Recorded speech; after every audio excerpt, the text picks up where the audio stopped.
Olá, muito boa tarde. Mais uma vez estamos aqui reunidos para o estudo do livro Os Mensageiros. Hoje vamos estudar o capítulo 39. Mas antes de iniciarmos o estudo, propriamente dito, quero pedir ao nosso Mestre Jesus, aumentou deste trabalho, aos nossos guias espirituais, para que tenhamos paz, discernimento no estudo deste livro tão importante, Os Mensageiros. E que assim seja. Então, meus amigos, vamos começar exatamente o estudo do livro Os Mensageiros, pelo espírito André Luiz, psicografado por Francisco Cândido Xavier, e hoje vamos para o capítulo 39, Trabalho Incessante.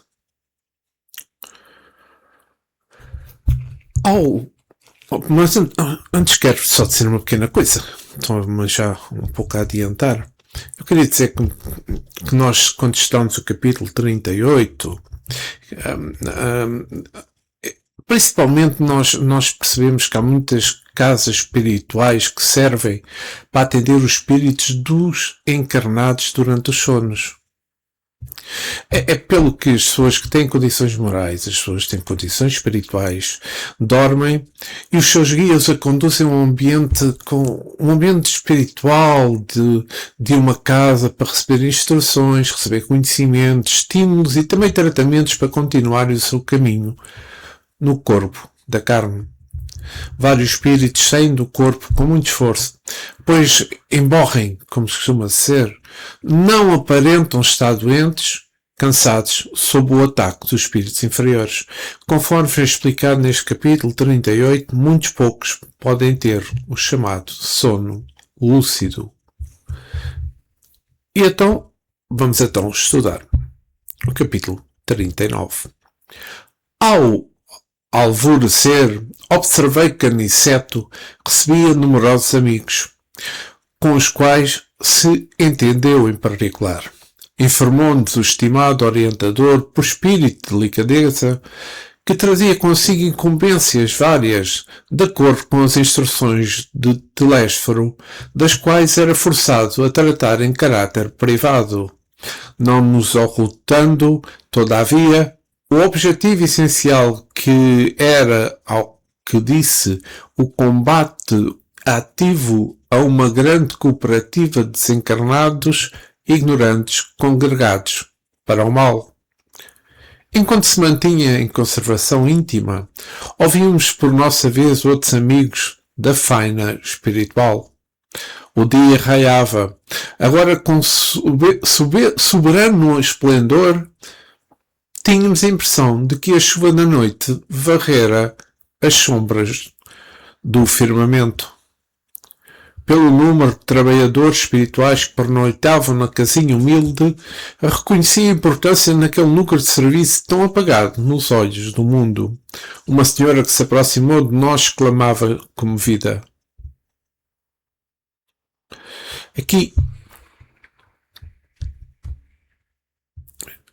Vamos aqui ver...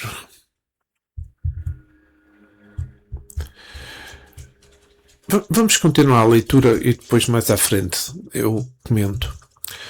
Que o Senhor recompensa a nossa irmã Isabel, concedendo-lhes forças para resistir às tentações do caminho. Pode haver descansado neste pouso de amor, pude encontrar a minha pobre filha, desviando do suicídio cruel. Graças à providência divina, incapaz de sofrer o desejo de aprender, perguntei, curioso, mas como a encontrou minha irmã? Em sonho, respondeu a velhinha bondosa. A minha Dalva ficou viúva há 3 anos e faz 11 meses deixei-a só, por haver também desencarnado. A pobrezinha não tem resistido ao sofrimento, quando devera, e deixou-se empolgar pelas entidades maléficas que lhe tramam a ruína. Embalde me aproximei dela durante o dia, mas com aumento em folgado em negócios e complicações materiais, não me pôde sentir a influenciação. Precisava encontrar-me com ela à noite. Isso não é fácil, porque não tenho bastante elevação espiritual para operar sozinha, e o grupo em que eu sirvo não poderia demorar na crosta uma noite inteira, por minha causa. Foi então que uma amiga me trouxe a este posto de serviço do nosso lar. Aqui descansei e pude agir com os grupos de tarefa permanente, ajudada pelos infatigáveis operários do bem. E conseguiu os seus fins com facilidade, indagou Vicente, interessado. Graças a Deus, disse a velhinha, evidenciando enorme satisfação. Agora sei que minha filha recebeu os meus alvitres carinhosos de mãe e estou certa de que me atenderá as rogativas. Escute, minha amiga, interroguei. Há muitos postos no nosso lar como este? Ao que me informaram, há regular número deles, não somente aqui, mas também noutras cidades do país, além de numerosas oficinas que representam outras colónias espirituais entre as criaturas corporificadas na Terra. Neste núcleo há sempre possibilidades avançadas, imprescindíveis ao nosso abastecimento para a luta. Agora sim, vou parar o texto, que já foi longo. Então, esta primeira parte deste capítulo 39, realça que a Dalva, a filha, devido a ter muitas ligações à matéria, dificultou que a velhinha pudesse ajudar devido também à falta de recursos espirituais que tinha para ajudar. Aqui temos duas situações. Primeiro, as ligações à matéria da Dalva, digamos assim, não permitiam a ajuda espiritual que a velhinha tinha para ela. Como aprendemos na doutrina espírita, a comunicação entre encarnados e desencarnados somente funciona se estiverem na mesma sintonia vibratória. Isso nós já aprendemos há muito tempo. A comunicação entre encarnados e desencarnados na mesma sintonia ocorre através da telepatia moral, que se baseia na afinidade de pensamentos e também na afinidade de sentimentos. Essa sintonia, que pode atrair tanto influências positivas quanto negativas, é explicada como uma capacidade natural, a mediunidade, que precisa de vigilância e disciplina nos pensamentos para direcioná-la para o bem. Então, aqui eu poderei falar quais são estes mecanismos exatamente. Ou seja, permitem-nos a emissão e recepção das ondas mentais.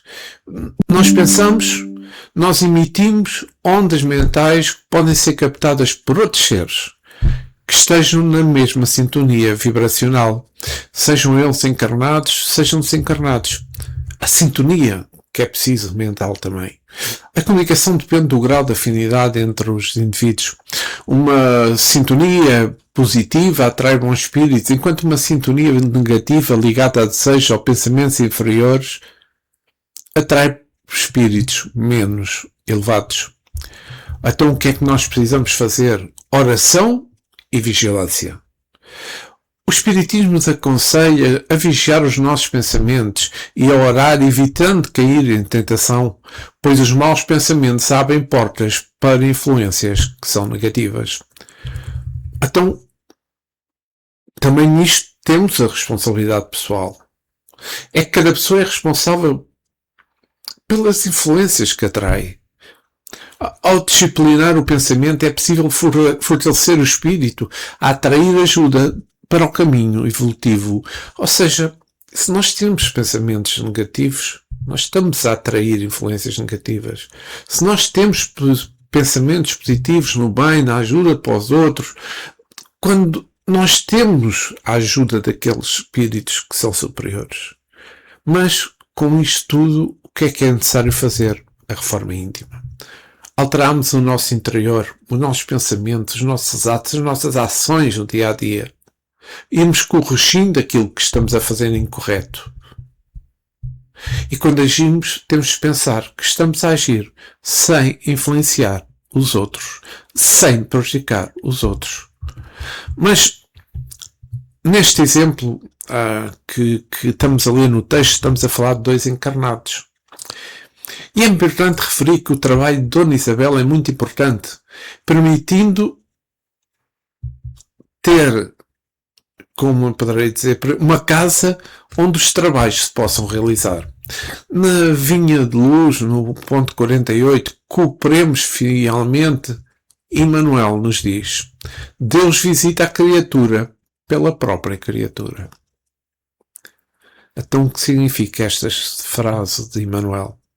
Significa que Deus age no mundo através das ações.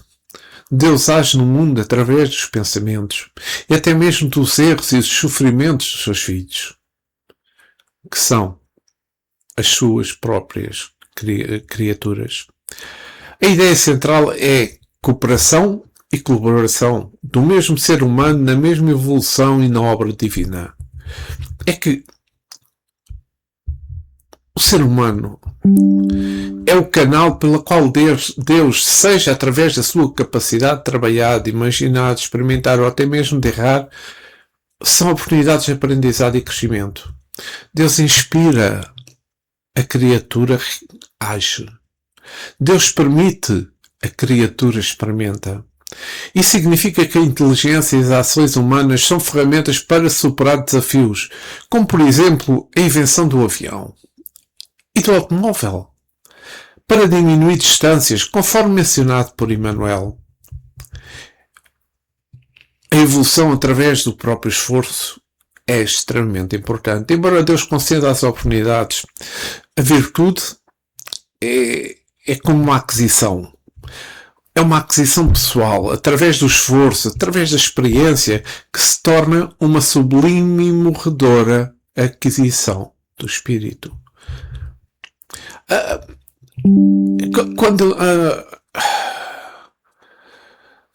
Quando Emmanuel diz estas palavras, a frase também destaca a necessidade do ser humano cooperar com Deus.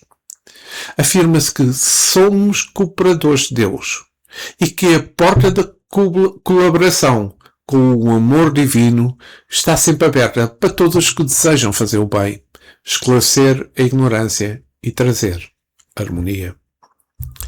Então, vamos continuar com o nosso texto.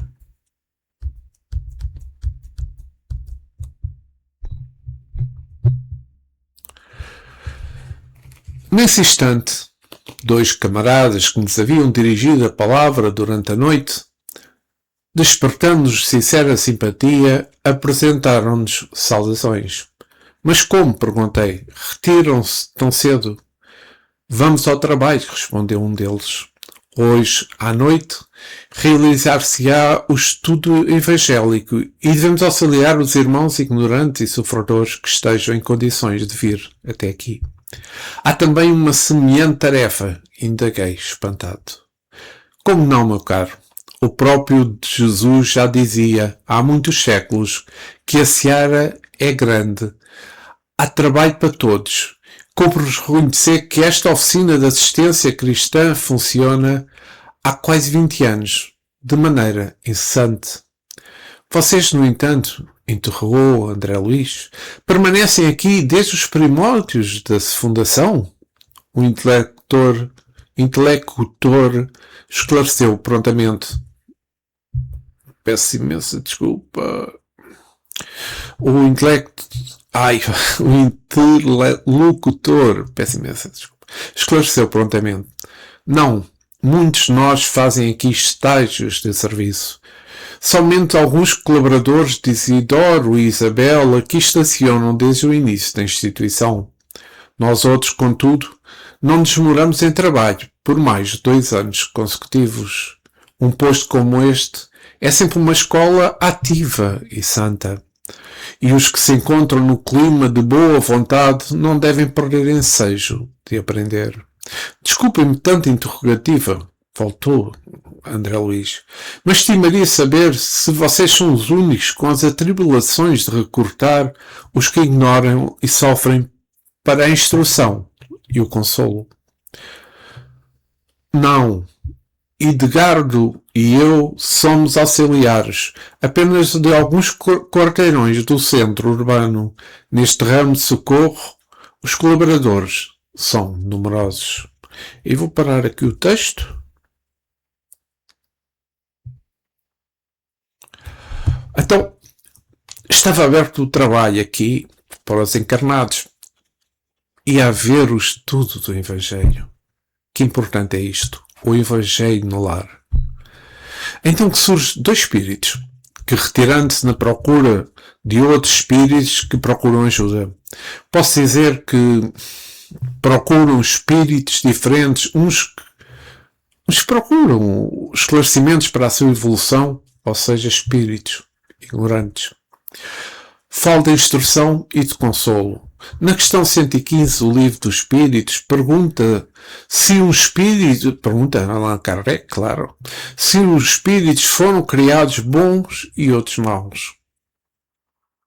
Que importante é esta pergunta? A resposta é que Deus criou todos os espíritos simples e ignorantes, sendo cada um responsável pela sua própria evolução através da experiência e através do conhecimento.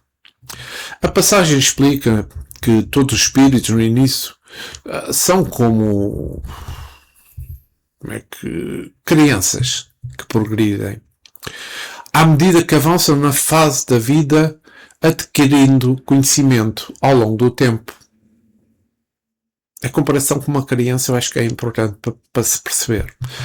Espíritos sofredores são espíritos que vivenciam o sofrimento no plano espiritual devido a erros cometidos, devido a imperfeições cometidas durante a vida no corpo físico.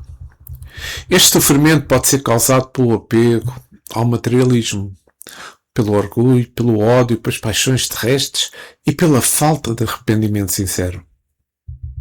São espíritos que precisam de esclarecimento e auxílio, podendo, por exemplo, serem auxiliados por preces e boas vibrações. André Luiz, na questão que coloca, se vocês são os únicos com as tribulações, recortar os que ignoram e sofrem para a instrução e o consolo. A resposta é direta e retrata-nos que este posto abrangia uma área alargada de espíritos que viviam em alguns quarteirões.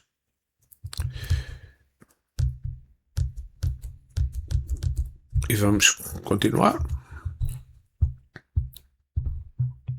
Peço desculpa. A essa altura, um dos irmãos, que me parecia integrar o corpo de orientação da casa, aproximou-se e falou ao nosso interlocutor de maneira especial. Vieira, recomendo a você e a de Hildegardo a melhor observância do nosso critério doutrinário. Será inútil trazerem aqui entidades vagabundas ou de má fé, obedecendo aos alvitres da simpatia pessoal. Não podemos perder tempo com espíritos encarninhos e ociosos, nem com aqueles que se aproximam da nossa tenda alimentando certas intenções de natureza inferior. Não faltarão providências de Jesus para esta gente. Em outra parte, lembrem-se disso. Não é falta de caridade, é compreensão do dever. Temos um programa de trabalho muito sério. No capítulo da evangelização e do socorro, não podendo abusar da concepção dos nossos maiores da espiritualidade superior. Quem aceita um compromisso não vive sem contas. Por muito que vocês amem alguma entidade ociosa ou irónica, não facilitem os abusos delas. Ajudem de maneira individual, quando dispomos tempo e possibilidade para isso. Não arrastem o grupo a dificuldades. Não se esqueça que existem determinados núcleos de tarefas para os surdos e cegos voluntários. Eu vou parar por aqui, que é importante isto que vimos, aliás, que eu estive a ler. É que esta parte, para todos nós que estudamos o Espiritismo, é bastante claro estas palavras que li e que estão inseridas no Evangelho de Jesus e mesmo na codificação espírita. São estas palavras de uma lição extrema. Lembrando que somente deveriam trazer quem quer ser ajudado, pois quem não quer, existem outros postos de ajuda para quem está nessa posição. E estas pequenas palavras, quem aceita um compromisso não vive sem contas. Olha que importância e que fortes são estas palavras. Pois todos nós, quando reencarnamos, nós temos o nosso compromisso. E todas as nossas ações na vida material estão sujeitas a serem boas. Ou não? Daí as contas a certo termos no final da encarnação. Lembre-se que a natureza não dá saltos. Daí os espaços precisam de organização. Isso acontece neste posto que pertence ao nosso lar. Eu acho que é importante isto, porque aqui há umas diretrizes muito diretas. Ninguém fica sem ajuda, porque nós sabemos que Jesus, o nosso Mestre, ajuda todos. E Deus, nem vale a pena falar nisso.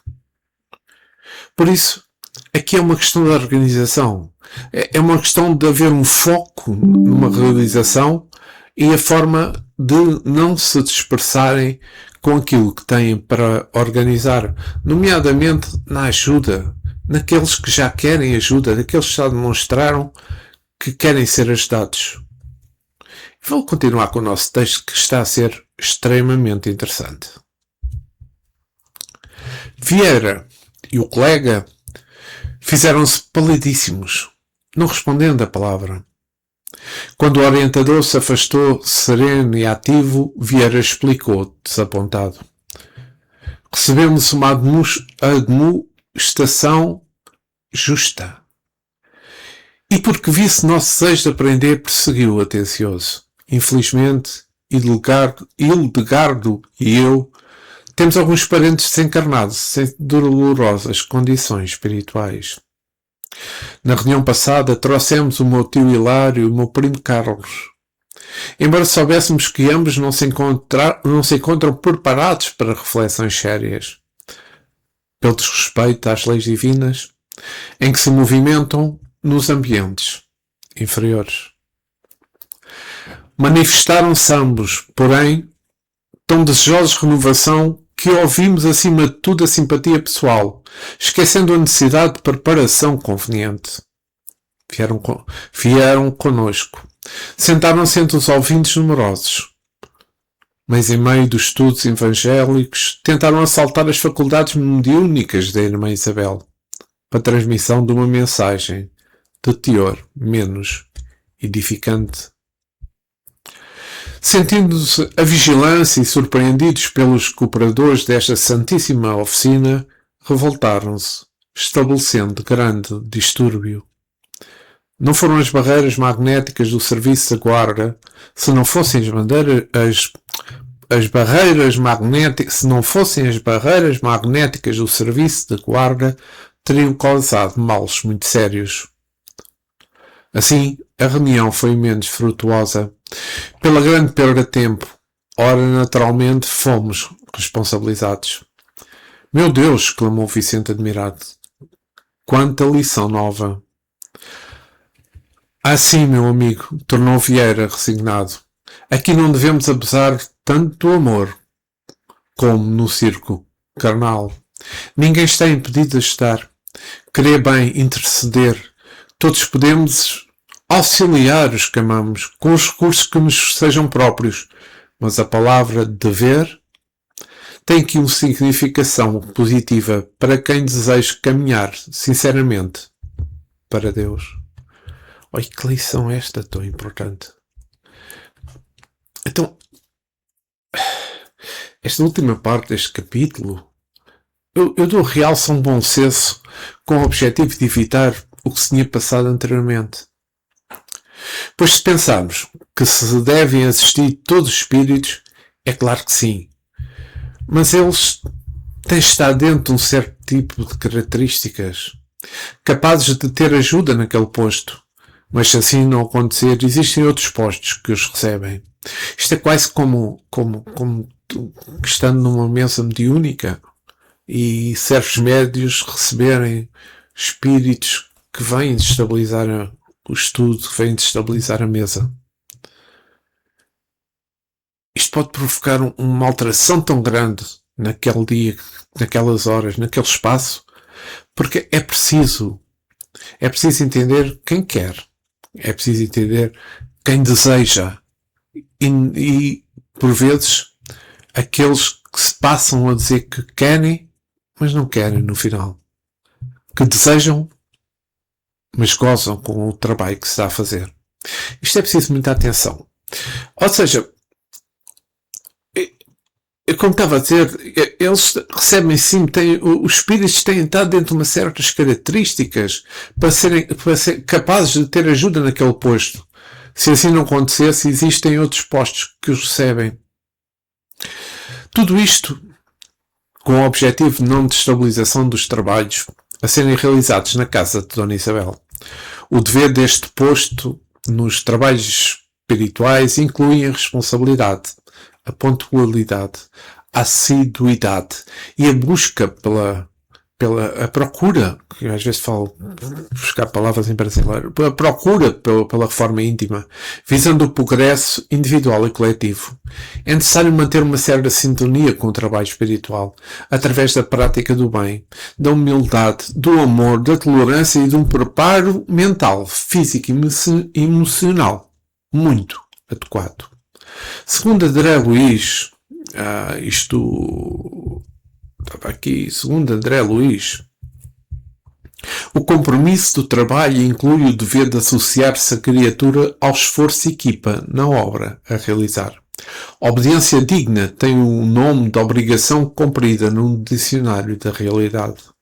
Quem executa com alegria as tarefas consideradas menores, espontaneamente se promove às tarefas consideradas maiores. A câmara fotográfica nos retrata por fora, mas o trabalho, este tipo de trabalho, retrata-nos por dentro.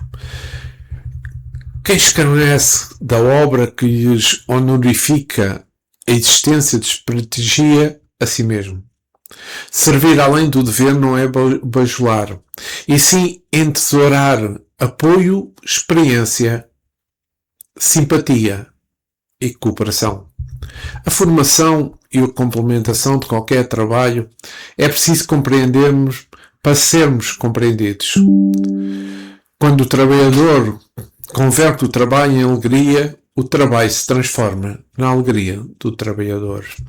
Este texto que eu li agora de André Luiz aborda a importância do trabalho como um dever que exige esforço e equipa e associa-o à evolução pessoal e ao bem-estar. Os principais pontos incluem a importância da colaboração, a dignidade no cumprimento das tarefas, tarefas, mesmo aquelas que são menores, a realização pessoal através do trabalho, a necessidade de servir além do dever para ganhar experiência e simpatia e a compreensão mútua de um ambiente de trabalho positivo. O trabalho, quando abraçado com alegria, pode tornar-se uma fonte de felicidade para o trabalhador.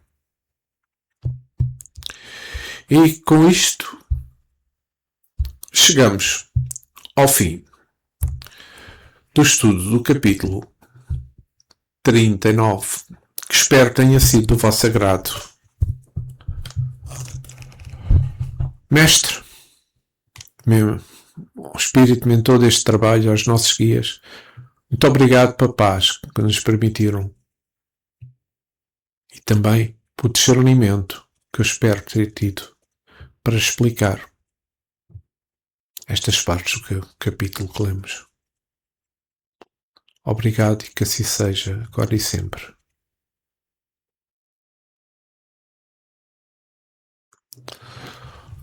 Obrigado por terem estado comigo neste estudo. Voltarei para a semana com o capítulo 40. Muita paz, muito amor para todos vós.